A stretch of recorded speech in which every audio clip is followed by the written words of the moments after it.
అధికారంలోకి వచ్చాక సంవత్సర కాలం అవుతున్నా ప్రజలకు ఇచ్చిన హామీలని నెరవేర్చకుండా ఈరోజు రెడ్ బుక్ రాజ్యాంగం అంటూ కక్ష సాధింపు చర్యలకు మాత్రమే వాళ్ళు ఏ విధంగా కన్ఫైన్ అవటమే కాకుండా ఈ రాష్ట్రాన్ని దాచుకుంటూ ఇంకా ఈ రాష్ట్రాన్ని అప్పుల్లో ముంచేస్తుంటే ఈ రాష్ట్రాన్ని కాపాడుకోవాలి, ఈ రాష్ట్ర ప్రజలకి అండగా ఉండాల్సిన బాధ్యత ప్రజా పార్టీ అయిన వైఎస్ఆర్ కాంగ్రెస్ పార్టీకి ఉంది. కాబట్టి ప్రజల తరఫున ఈ రోజు ఏదైతే ఈ కూటమి ప్రభుత్వం ప్రజలకి వెన్నుపోటు పొడిచి సంవత్సరం అవుతుందో ఈ జూన్ 4ని వెన్నుపోటు దినంగా మా నాయకుడు జగన్మోహన్ రెడ్డి గారు అనౌన్స్ చేయడమే కాకుండా ఈ రోజు రాష్ట్ర వ్యాప్తంగా ప్రజలకి అండగా ర్యాలీలు చేసి అఫీషియల్స్ కి మెమరాండం ఇచ్చి అది ప్రభుత్వానికి అందజేసి వాళ్ళు ఇచ్చిన హామీలని వాళ్ళ మేనిఫెస్టోని నెరవేర్చమని డిమాండ్ చేస్తున్నాం.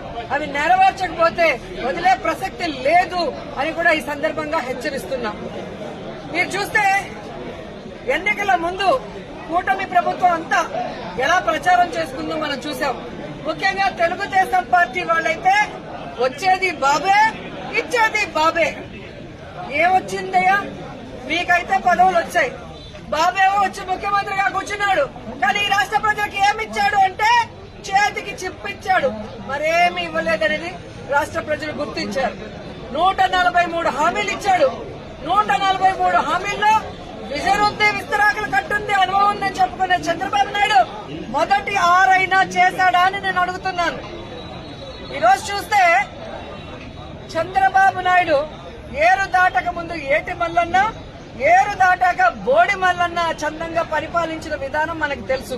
కానీ ఈ రాష్ట్ర ప్రజలు ఎలా నమ్మి మోసపోయారు, అలాగే ఈవీఎంలతో వీళ్ళు ఎలా మ్యానిపులేట్ చేసి ఈ రోజు 60,000, 90,000 అంటూ అసలు ప్రజలు ఓట్లేని నాయకులంతా గాల్లో గెలిచిపోయిన గాలిగాళ్లే ఎక్కువగా ఉన్నారు ఈ రాష్ట్రంలో.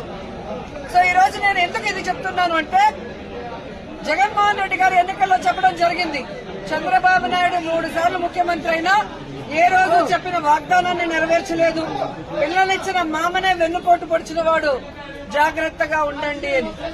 కానీ ఈవీఎంల దగ్గర మనం ఏం చేయగలం? సో ఈవీఎంలని మ్యానిపులేట్ చేశారు. కొన్ని చోట్ల అమాయకమైన ప్రజలు, రైతులు, మహిళలు కూడా జగన్ గారే ఇచ్చినప్పుడు చంద్రబాబు నాయుడు, లోకేష్, పవన్ కళ్యాణ్ ఇస్తారేమో, పవన్ కళ్యాణ్ చెప్పిన మాటలు నమ్మి చాలా మంది ఓట్లు వేయడం కూడా జరిగింది. కానీ ఈ రోజు చూస్తే సూపర్ 6 చేస్తామన్న చంద్రబాబు నాయుడు సూపర్ 6 చేశాడా అని అడుగుతున్నాను. అన్నిటికీ వెన్నుపోటు పొడిచింది నిజం కాదా అని అడుగుతున్నా. ఈ రోజు తల్లికి వందనం ఇస్తానన్నాడు, కానీ ఇవ్వకుండా వెన్నుపోటు పొడిచాడు. రైతుకు అన్నదాత ఇస్తా అన్నాడు, ఇవ్వకుండా వెన్నుపోటు పొడిచాడు. జాబ్ క్యాలెండర్ ఇస్తా అన్నాడు, ఇవ్వకుండా వెన్నుపోటు పొడిచాడు. ఉద్యోగం ఇస్తా ఇవ్వని వాళ్ళకి నిరుద్యోగ భృతి ఇస్తా అన్నాడు, ఇవ్వకుండా వెన్నుపోటు పొడిచాడు. అలాగే అధికారులకి ఐఆర్ ఇస్తాను, డిఏ ఇస్తాను అని చెప్పాడు, కానీ ఈ రోజు ఇవ్వకుండా ఎలా వెన్నుపోటు పొడిచారో మనం చూసాం.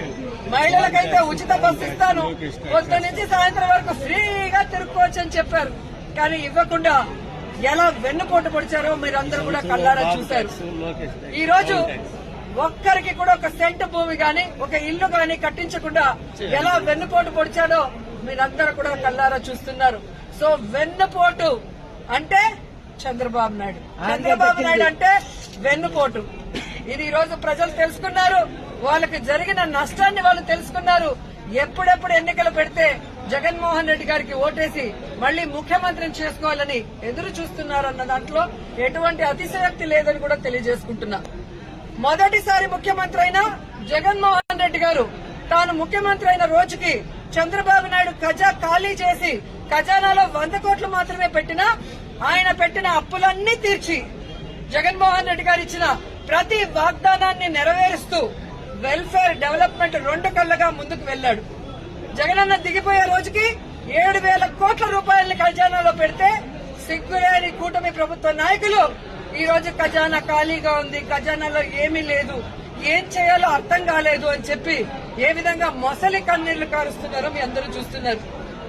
మరి మొదటిసారి ముఖ్యమంత్రి అయిన వ్యక్తి, వయసులో చిన్నవాడైన జగన్మోహన్ రెడ్డి గారు సంపద సృష్టించి ప్రజలకు ఇచ్చిన మేనిఫెస్టోని ఎలా నెరవేర్చాడు, ఈ రాష్ట్రాన్ని అభివృద్ధి వైపుకి ఎలా నడిపించాడు, మెడికల్ కాలేజీలు ఎలా కట్టాడు, పిహెచ్సిల్ని ఎలా కట్టించాడు, స్కూల్స్ ని ఎలా రెనోవేట్ చేశాడు, ఈ రోజు టెంపుల్స్ ఎలా కట్టించాడు, రోడ్లు ఎలా వేశాడు, చెప్పుకుంటూ పోతే హార్బర్లు ఎలా కట్టారు. ఈడేమో అనుభవం ఉందంటాడు. సంవత్సరం అవుతుంది, ఒక్క సెంటు భూమి ఒకరికి ఇచ్చారా, ఒక ఇల్లు కట్టించారా? జగన్మోహన్ రెడ్డి గారు దిగిపోయే రోజుకి ఫినిషింగ్ లో ఉన్న మెడికల్ కాలేజీలు ఇంతవరకు పూర్తి చేయట్లేదు. వాటిని అమ్మేసి జగన్ గారి పేరు ఎవరు గుర్తు పెట్టుకోకూడదన్న ప్రయత్నం చేస్తున్నారు. హార్బర్లని అమ్మేయాలని చూస్తున్నారు ప్రైవేట్ వాళ్ళకి. స్కూళ్లన్నీ కూడా నిర్వీర్యం చేస్తున్నారు. ఇప్పటికే సిబిఎస్ఈ తీసేశారు, ఐపీది కట్ చేసేశారు, ట్యాబ్స్ కట్ చేసేశారు, రెనోవేషన్ లో ఫైనల్ స్టేజ్ లో ఉన్న వాటిని ఆపేశారు. అలాగే పిహెచ్సిలు, హాస్పిటల్లో ఏవైతే బ్యాలెన్స్ ఉన్నాయో వాటన్నిటిని ఆపేయడం మనం కళ్ళారా చూస్తున్నాం. ఇంతవరకు ఒక గుడి కట్టించారా, ఒక బడి కట్టించారా, ఒక రోడ్డు వేశారా, ఒక ఇల్లు కట్టించారా అంటే ఏమీ కూడా లేదు. వీళ్ళు సూపర్ సిక్స్ ని గాలికి వదిలేసి సూపర్ స్కామ్లు చేసుకుంటూ ముందుకెళ్తున్నారు. ఈ రోజు ఈ రాష్ట్రంలో చూస్తే బెల్ట్ షాపులు, పర్మిట్ రూములు ఇప్పటి ముప్పటిగా ఇచ్చి మద్యంతో ఎలా దోచుకుంటున్నారు. ఖజానా మొక్కబట్టారు.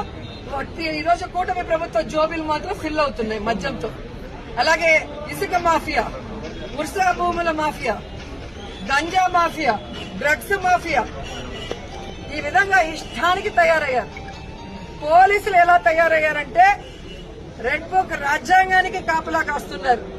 ఈ రోజు ఎవరెవరు వైఎస్ఆర్ కాంగ్రెస్ పార్టీ నాయకులుగా ఉన్నారు, ఎవరెవరు విలేజ్ల్లో ప్రజలకి అందుబాటులో ఉంటూ అన్ని చేసి మంచి పేరు తెచ్చుకున్నారో వాళ్ళందరి మీద లేనిపోని అక్రమ కేసులు పెట్టి వాళ్ళని అరెస్టు చేసి కనీసం ఛార్జ్ షీట్లు కూడా వేయకుండా వాళ్ళ మీద బెయిల్ రాకుండా ఎంత చేయాలో పోలీస్ వ్యవస్థ అంతా కూడా చేస్తుండటం మనమందరం కూడా గమనించాలి. నిజంగా ఒక తప్పు జరిగితే కేసు ఎఫ్ఐఆర్ చేయండి.